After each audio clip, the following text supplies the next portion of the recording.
엘리후가 가진 기본적인 사상 역시 친구들하고 똑같이 인과응보의 사상입니다. 원인에 의해서 결과가 주어진 것이다 라고 여기는 거예요. 그러니까 욥이 고난을 당하는 것은 하나님께 죄를 범한 것에 대한 하나님의 심판이다 라고 여기는 것입니다. 그리고 하나님께서 고난을 허락하신 것은 하나님께서 자기 백성의 교만을 꺾기 위한 수단으로 주어진 것이다 라고 여기는 거예요. 그러니까 고난이 왜 주어졌는가? 죄에 의한 결과이고 하나님이 고난을 허락하심으로 교만과 또 그 어리석음을 깨뜨리기 위함이다 라고 그렇게 엘리후는 보고 있는 것이죠. 그러니까 그 하나님의 의로우심에 대해서 결코 의심해서는 안 된다. 그런 이야기 하는 거예요. 욥이 자신의 신세를 한탄하면서 자신의 의로움을 나타냈잖아요. 자신의 의로움을 주장한 것에 대해서 불평으로 여긴 거예요. 대신에 회개해라. 그렇지 않으면 하나님의 그 심판 앞에 결코 온전한 인생이 있을 수 없음과 같이 더 큰 심판이 있을 것이다. 계속 그러한 뉘앙스로 지금 이야기를 해 온 것이죠. 그래서 엘리후의 욥에 대한 이야기는 한마디로 하나님께 회개하고 고난에서 벗어나라. 그런 이야기를 계속 한 거죠. 친구들과 다를 바 없이. 오늘 엘리후는 이렇게 욥에 대해서 이야기를 하는데 자신의 그 말을 강조하기 위해서 좀 소위 위험한 또 잘 사용해서는 안 될 그런 단어를 쓰고 있습니다. 엘리후가 욥을 고면하고 그 이야기를 하기 위해서 좀 매우 조심해야 될 그 단어를 오늘 36장에서는 쓰고 있어요. 36장 2절에 보면 엘리후가 욥에게 말을 이어가죠. 지금까지 쭉 그런 이야기를 해오고 하는데 나를 잠깐 용납하라. 내가 그대에게 보이리니 이는 내가 하나님을 위하여 아직도 할 말이 있음이라. 는 2절에 문구를 써서 지금 엘리후가 욥에게 이야기하겠다라고 이야기합니다. 하나님을 위하여 아직도 할 말이 있다. 자신이 하는 그 이야기는 하나님의 이름을 걸고 하는 것이다. 라는 그러한 의미를 담고 있습니다. 이제 내가 하나님의 공의로우심과 그의 명예를 위해서 내가 말하는 것이고 하나님의 이름으로 이야기하는 것이다. 라고 당당하게 지금 이야기하죠. 우리 인간이 매우 조심해야 될 부분이 바로 이런 부분입니다. 내가 기도해 보니까 또 성령님이 내 안에 감동을 주셔서 그런 단어들을 우리가 쉽게 쓸 수가 없어요. 왜? 내 안에 그 마음도 죄성을 갖고 있는 마음이거든요. 내가 알고 있는 지식도 미안하지만 완전치 못해요. 그런데 엘리후의 이 2절의 이 이야기가 이 이야기의 근거에서 오늘 3절, 4절의 이야기로 번져나갑니다. 엘리후가 하나님을 위해서 이야기한다라고 하는 이 당당함을 드러내 보이는데 그 당당함을 나타내 보일 수 있는 근거가 3절과 4절이에요. 내가 먼 데서 지식을 얻고 나를 지으신 이에게 의를 돌려보내리라 라고 이야기합니다.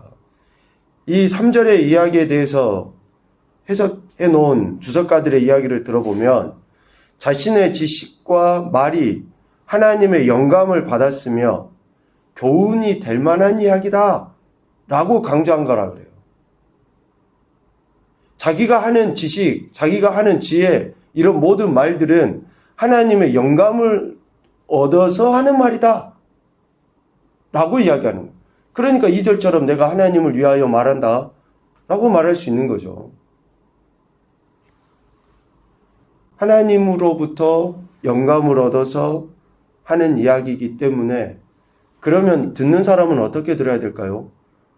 그 사람의 이야기를 하나님의 말씀으로 듣고 또 안 들으면 안 되는 거예요. 이제 절대. 왜? 하나님 말씀이니까. 매우 위험하죠. 엘리후는 지금 그렇게 당당하게 이야기하는 거예요. 또 4절 말씀을 보면 진실로 내 말은 거짓이 아니라 온전한 지식을 가진 이가 그대와 함께 있느니라. 그러니까 여기서 온전한 지식을 가진 이는 누구예요? 엘리후 자신이에요. 진실로 나는 진짜 참만 이야기하지 거짓말 하지 않는다. 그리고 내가 가지고 있는 지식은 온전한 것이다 라고 자기에 대해서 그렇게 이야기를 하고 있습니다. 사리를 분별할 수 있는 조금의 그 부족함도 없는, 사리를 분별하는데 조금도 부족함이 없는 그런 확실한 지식을 자신이 갖고 있다라고 이야기를 하는 거예요. 엘리후는 자신의 지식은 하나님께로부터 왔기 때문에 결코 부족함 없이 완벽한 것이고 그 지식에 근거한 말이기 때문에 오직 듣고 교훈을 얻어야 한다라고 강조하고 있는 거죠. 그런데 엘리후의 이러한 당당함이 32장 이하에 지금 계속 엘리후가 하는 이야기를 들어보면 어떻습니까? 욥을 판단하고 정죄하는 이야기로 나타났었거든요. 더 이상 욥과 친구들에게 아무 말 하지 말고 잠잠해라. 내 말만 들어라. 계속 그렇게 이야기를 해왔었어요. 왜 그랬을까? 오늘 36장 2절, 3절, 4절 말씀을 통해서 그 근거가 나타나는 거죠. 자신은 완전한 지식을 갖고 있고 조금의 부족함도 없고 내가 하는 모든 것들은 하나님을 위해서 하는 것이니까 너희들은 잠만 말고 듣기만 해. 내가 지금까지 좀 들어보니까 너희들 말은 서로 간의 비방이고 옳지 않은 거야. 그렇게 판단한 것이죠. 이러한 당당함이 다른 친구들 판단하고 정죄하는 것으로 나타났기 때문에 엘리후의 이러한 말들과 당당함은 위험한 겁니다. 이러한 영적 당당함은 비난과 비방과 정죄로 나타나서는 안 되거든요. 그런데 그렇게 나타나요. 우리 인생은 어느 누구도 완벽하지 못합니다. 남을 나보다 낮게 여기는 그런 겸손함이 진정한 지혜고 더욱 큰 힘과 능력을 발휘하게 되는데 엘리후는 어쩌보면 소위 나이도 제일 어린 것이 까불고 있고 그냥 자기의 교만함을 드러내는 것처럼 비춰질 수밖에 없죠. 영적인 당당함이 아니라 오히려 그 교만함으로 비춰지기에 충분합니다. 엘리후가 그렇게 하나님으로부터 지혜를 얻었고 또 하나님을 위하여 말을 한다고 하면서 5절 이하에 하나님에 대해서 이야기를 합니다. 하나님은 전지전능하시다. 또 하나님은 악인과 의인을 판단하시는 공의로운 분이시다. 그리고 하나님은 의인을 영원토록 존귀하게 하신다. 또 의인에게도 고난과 역경을 허락하신다. 라고 하는 등등의 그러한 이야기를 해 나갑니다. 엘리후는 하나님의 속성에 대해서 옳은 이야기를 하죠. 이전에 새 친구들도 그랬어요. 특별히 7절에 보면 하나님께서 의인에게서 눈을 떼지 아니하시고 그들을 영원토록 존귀하게 하신다 라고 이야기를 해요.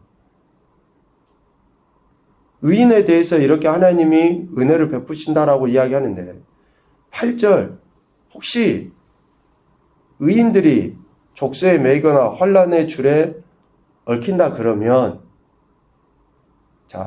의인이 영원토록 존귀함을 얻는데 의인이 고난을 받을 수 있어요. 환난을 겪을 수 있다라고 엘리후도 인정을 합니다. 그런데 의인이 고난을 당하는 이유가 뭐냐? 9절, 10절 때문에 하나님이 의인에게 환난을 허락하신 것이다 라고 이야기해요.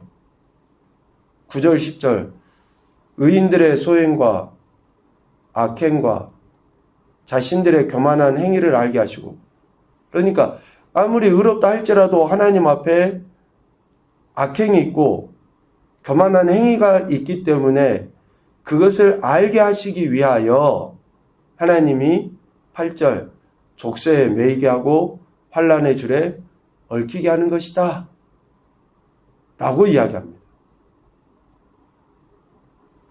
지금까지 욥이 이야기한 것에 대한 반박 아닙니까?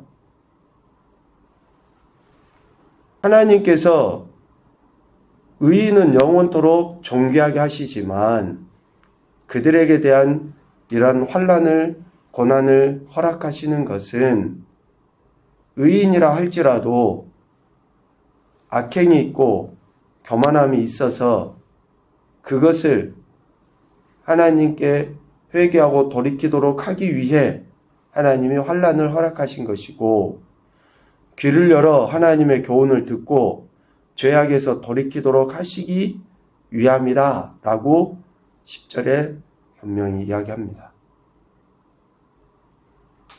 욥은 자신의 완전한 의를 이야기하지 않았어요. 욥이 했던 이야기는 뭡니까? 자신도 부족하고 죄인이라는 거예요. 그런데 이러한 고난을 받을 만큼 자신이 하나님 앞에 불충하지 아니했다는 것과 또 하나님은 나와 같은 즉 욥과 같은 인생에게 이렇게 심판하실 하나님이 아니시라는 것을 이야기했던 거예요. 비록 완전한 존재는 아니지만 하나님께서 의인에게 고난과 역경을 허락하신 것은 의인의 악행과 교만한 행위에서 돌이키게 하기 위함이 아니라 그 고난 자체를 통해서 하나님의 영광을 드러내도록 하기 위해서 의인에게 고난을 허락하셨다라는. 그런데 엘리후는 그렇게 보지 않죠. 욥의 친구들도 그렇게 보지 않죠. 그러니까 고난을 바라보는 관점 자체가 지금 다르기 때문에 계속 이야기가 다람쥐 쳇바퀴 돌듯이 돌 수밖에 없는 것입니다. 다시 말해서 온전하고 정직하여 하나님을 경외하며 악에서 떠난 인물로 평가가 되는 그런 욥에게 고난이 닥친 것은 욥의 친구들이나 엘리후의 이야기처럼 욥의 회개를 촉구하기 위해서가 아니라 하나님의 주권적 허용하심 속에 욥을 통해 더욱 큰 영광을 드러내도록 하시기 위한 고난이라는 거예요. 욥에게는. 그게 다른 거예요, 지금. 보통의 우리 인생들, 저와 여러분과 같은 그런 인생들은 환난과 고난을 통해서 우리 자신의 악행과 소행, 죄악됨을, 교만함을 돌아보고 돌이키도록 하시기 위해서 하나님 우리에게는 고난을 허락하셔요. 그런데 욥에게는 그게 아니라고요. 욥에게는. 그런데 지금 관점 자체가 다르기 때문에 계속 이런 반복적인 이야기가 나온 거죠. 욥에게 허락된 고난은 그 자체로 하나님의 영광을 드러내시기 위해서 하나님이 허용하신 것이라고 허용하신 것. 이것을 인정하지 않으니까 계속 이야기가 반복되고 서로 다툼만 일어나게 되는 것이죠. 엘리후는 보편적 하나님의 속성에 대해서 언급하면서 욥이 했던 말들에 대해 반박하고 있는 거예요. 욥의 고난을 욥이 자신의 죄에 대한 회개의 기회로 삼아야 된다라고 계속 이야기하고 있는 것입니다. 어찌 완벽할 수 있겠습니까? 욥도 그 마음에 찔림이 있을 수는 있겠죠. 그러나 친구들이 바라보는 욥의 그런 모습은 결코 욥을 판단하고 정죄하기 위함의 모습에 지나지 않는다라는 것을 이야기하고 있습니다. 오늘 말씀을 통해서 이런 교훈을 생각을 해보는데요. 첫째, 영적 당당함은 하나님의 말씀에 대한 겸손함에서 나온다. 겸손함에서. 엘리후가 하나님에 대해서 이야기합니다. 맞아요. 5절 이하에 쭉 하나님이 어떤 분이신가? 맞습니다. 그런데 엘리후에게 지금 하나 부족한 건 뭐예요? 겸손함이에요. 겸손함이 있을 때 영적 당당함이 제대로 진가를 발휘하게 되는 거죠. 두 번째, 자신의 말에 확신을 갖지 않고 하나님의 말씀에 근거해야 한다. 내가 이런 생각이 들었다. 그런 거 조심해야 됩니다. 기도해보니 조심해야 돼요. 그리고 또 우리는 기도해보겠다. 그런 말도 어쩌보면 우리를 포장하기 위한 단어로 쓰여질 때가 참 많이 있습니다. 이미 하나님은 뜻은 말씀하셨고 우리는 그 뜻에 대한 올바른 선택만 있을 뿐이죠. 그러니까 하나님 말씀에 근거해야지만이 우리의 말이 힘이 있는 것이고 또 발음을 나타내 보이게 되는 거죠. 세 번째, 의인의 환난은 하나님의 영광을 드러내기 위한 기회이다. 오늘 우리에게 고난과 또 시련과 역경이 다닥친다. 그것은 회개의 기회이기도 하죠. 그런데 영광을 드러낼 기회이기도 합니다. 완전하지 못하기 때문에 회개해야 될 기회이기도 하고 또 그 자체로 우리는 하나님의 영광을 드러낼 기회로 삼아야 하는 것이죠. 오늘 엘리후의 이런 이야기들을 통해서 우리의 신앙생활도 그렇고 또 우리의 삶도 점검해 볼 수 있는 그런 기회가 되는 것 같습니다. 저와 여러분에게 믿음도 주시고 또 이 믿음의 길을 걸어가게 하신 하나님의 선하신 뜻에 순종함으로 특별히 말씀에 대한 경청과 순종을 통해서 하나님의 영광도 나타내시고 또 하나님의 기뻐하신 뜻을 이루어가는 복된 한 날이 되시기를 주님의 이름으로 축복합니다. 아멘.